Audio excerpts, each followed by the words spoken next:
Hi, good afternoon, parents and students. This is Pastor Corey. It is Tuesday, April 23rd, and it's about 1:30 in the afternoon. And the reason I'm shooting this video today is to let you know that as of today, there is now a new Calvary Road Baptist Church NG712 safety procedures and guidelines document that you will be receiving in the mail, the actual paper copy. We are also going to have this document on the NextGen website so that you can have a digital download, and this video will also be posted as well so you can refer to it more than once.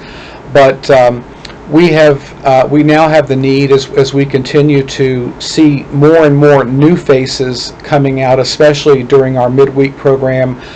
We're seeing a lot of new faces, a lot of students that we don't know, which is an awesome thing. We love that. But we're seeing a lot of students that have no previous church experience, and as we grow numerically, we want just to be proactive in making sure that everybody is safe while they're here. So therefore there has to be some formal procedures and safety rules and guidelines that we need to make you aware of. And that's what this document is going to do. That's what this video is being made to do. And when you receive this document in the mail, the last page is a parent and student signature page. And we are requiring that every family within our youth ministry, when they receive this document, that they read it together, and that at the end they sign, all parents in the household of the student, they must sign, as well as the student's signature as well. A lot of work has gone into this document, not only by myself, but also a lot of work has gone in from our trustee board, our Calvary Road Baptist Church Board of Trustees, and also Calvary Road's attorney. So very, very important stuff that we're going to be sending out that we want you to be aware of. So basically this document is going to go over arrival procedures. It's going to address some issues that we have and that we want you to be aware of for all of our student drivers. And we're getting a lot of students who are bringing themselves to church in their own vehicle, and that's awesome, but there are some precautions that we want you to be aware of. We're also going to outline some student expectations, and then we also have some dismissal procedures that we need you to be aware of as well. And with all of these procedures and all these expectations, of course, no rule can be enforced unless there's enforcement procedures in place. So Section 6 of this document will outline enforcement procedures for our any arrival procedure infractions, as well as our student driver infractions, our student expectation infractions, and then finally it will outline reinforcement procedures for any student that makes an infraction on our dismissal procedures. So we're going to ask that you, when you receive this, again, to go over this. It's a 6-page document, but it's written in 14-point text, so it's not as large or not as much reading as you would think, but it's basically, like I said, arrival procedures, student driver procedures, student expectations, and student dismissal. And today I don't want to go over everything precisely, because you're going to have a chance to do that when you read the document or when you view it on our website. But I do kind of want to hit some highlights so that you'll kind of know up front while you're waiting for this package to arrive at your home. You'll kind of know up front what it's going to be included when you get it. So I want to go over arrival procedures. Some highlights from that we are trying to address is basically once a student arrives at a ministry or a ministry activity of any kind, most of the time all of our student ministries begin in the student center, and that's building number 22. It's our satellite building at our property, and it's also the building location where there is a parking lot that's always blocked off, and the inside of that parking lot is where we have all of our outdoor gaming activities, and it's just a great recreational space for our students. So whenever a student arrives at a Sunday morning or a Wednesday night church program or at a youth event or activity, once they arrive at the Student Center, we need to make sure that they remain either in one of two places. First of all, either inside the Student Center or inside the perimeter of our Student Center parking lot. When you get the paperwork, I have gone into detail explaining and defining what the perimeter of our parking lot is, the boundaries, and all of that stuff, so there shouldn't be any question regarding that. Also, highlighting the arrival procedures, we just need to make sure, and there's a paragraph number 3 that talks about the fact that when we transition from the Student Center, or when we transition from any location to another location, we need to make sure that students are following, emphasis on the word follow, an adult student leader at all times. Students are not to transition to any location on their own, nor should they be transitioning within just a group of teenagers. They always need to transition and follow an adult student leader. That just helps us make sure that teens are getting where they need to go when it's time to transition. And then finally, one last highlight for your arrival procedures is that once a student has arrived to any student ministry program or function, they are to remain with the entire student ministry group until the programmed end time. And if there's a need for a student to leave before end time, there are 3 authorized notification ways that parents can let us know if they need to leave early. First of all, parents, you're free to pick up your student, of course, anytime you feel necessary from any of our locations. So that's one way that you can claim a student. If you know in advance that a student's going to be leaving before the programmed end time of ministry, you can always bring a note signifying the early release that you can give to either myself or Mr. Chip or any of our authorized adult student leaders, or you can always text if it's going to be last minute and you weren't aware of the need to pick them up early. You can always text Chip or I, and our cell phone numbers are in that document as well, so you'll be able to have those if you don't already. Secondly, we're going to be addressing some student driver requirements, and I will read through several of these because this is very critical. Like I said, we love it that students are bringing themselves to church and have the freedom to do that, but this is an issue that we've been seeing some issues with that aren't quite as safe as we'd like them to be. So let me go through that real quick on this video. So for student drivers, we as student ministry leaders, when we see a teen bring themselves to church in their own vehicle, we are assuming that if your student drives him or herself or other people to and from youth group, that the following criteria have been authorized beforehand. First, we assume that parents or legal guardians have already approved of the fact that their student is driving themselves to and from youth group. We also assume that if a student brings a friend with them, I'm not talking about immediate family members like siblings, but if a student brings a friend with them in their own car, we're assuming that not only you as the parent of the driver have okayed that, but also that the parents or guardians of the students that are being transported by your student, that they're aware of that. We're just assuming that that's already taken place. And we are also assuming that all destinations prior to and after youth group is over with have been authorized by a parent or legal guardian of all student passengers and drivers. Number 2, and this is very, very important, student drivers are not permitted to transport any other student that they did not initially bring, nor are any students authorized to be transported by any other student/family who did not initially transport them to the youth program. We know that there may come an issue where a parent may need someone on an emergency basis to pick up or to bring a child home. That has to be coordinated parent by parent, and one of the youth leaders need to know that, so we know we're releasing a child or a student safely and securely to their designated driver. So, but basically, bottom rule for this one is whoever arrives together in a student-driven vehicle, they need to leave together. Nobody different, no mixing it up, okay?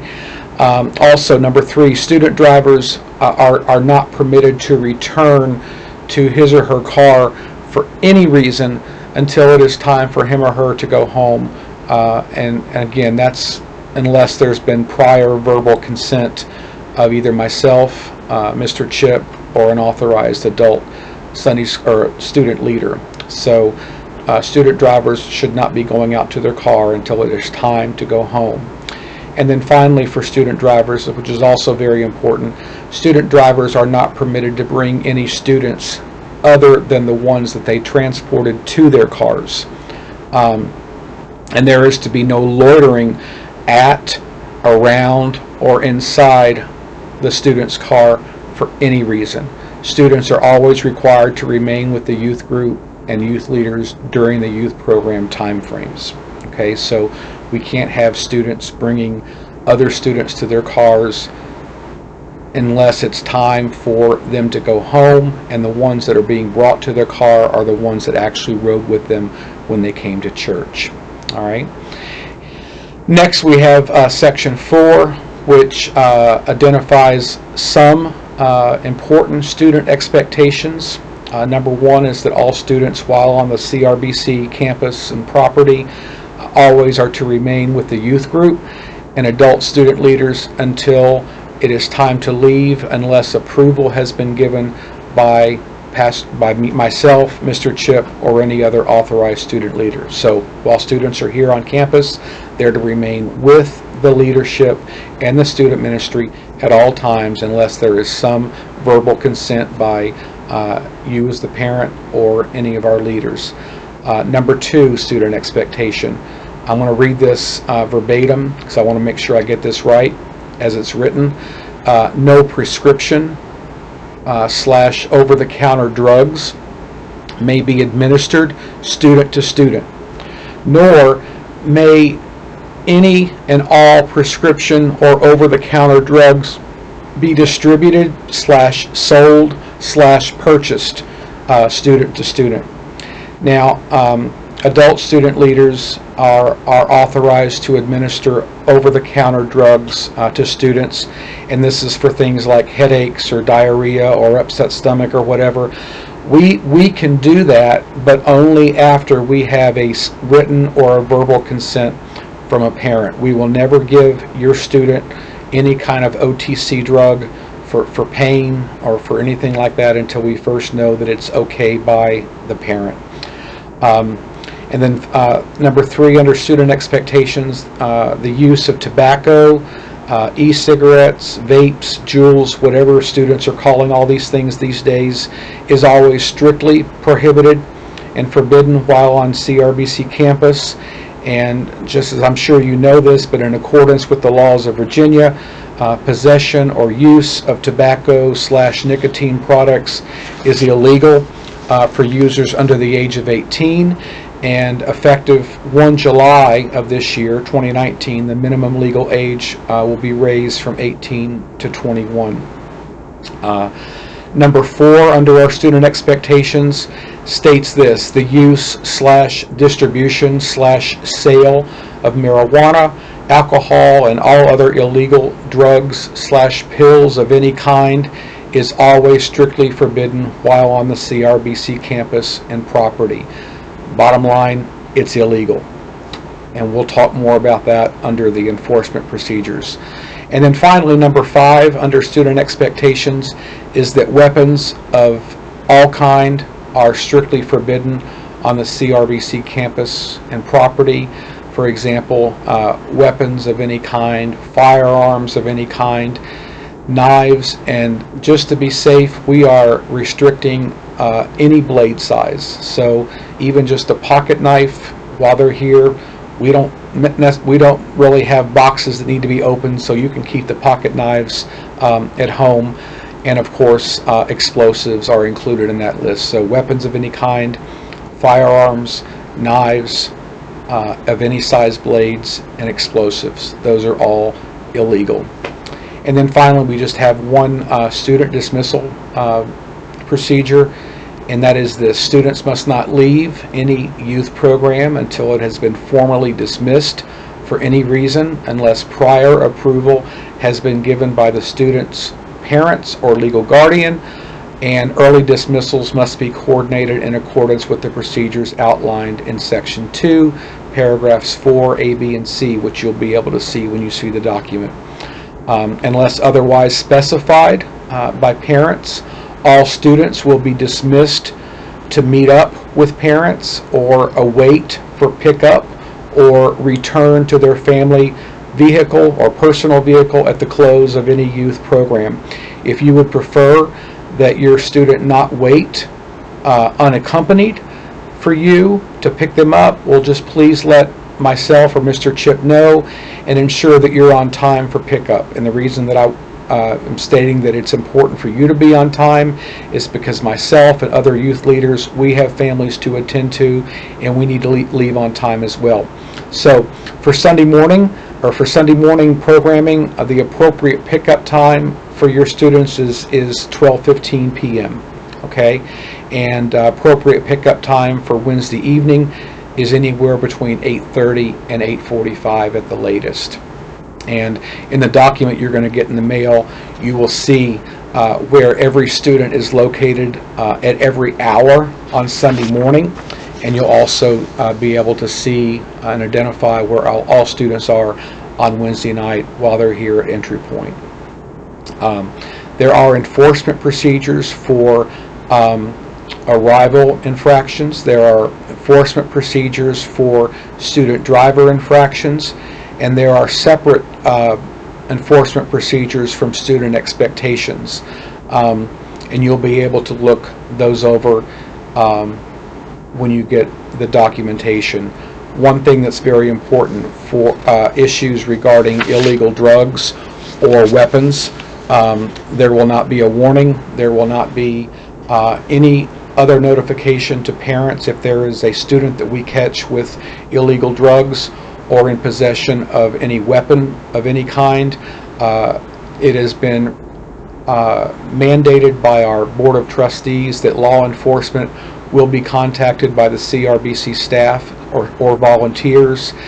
And so if your student is caught with illegal drugs of any kind, whether it's just having them on their person or trying to sell them or using them or purchasing them, law enforcement will be contacted, and our Board of Trustees will also need to get involved as well. And that same thing applies to weapons of any kind.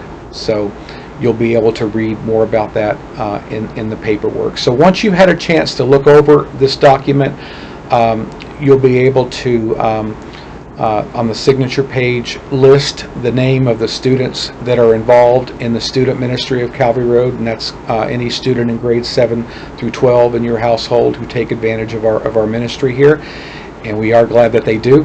But it will allow you to write down the students' names, and there's also places for parents to sign and date, and there's also some blanks for students to sign and date. So basically, that's it.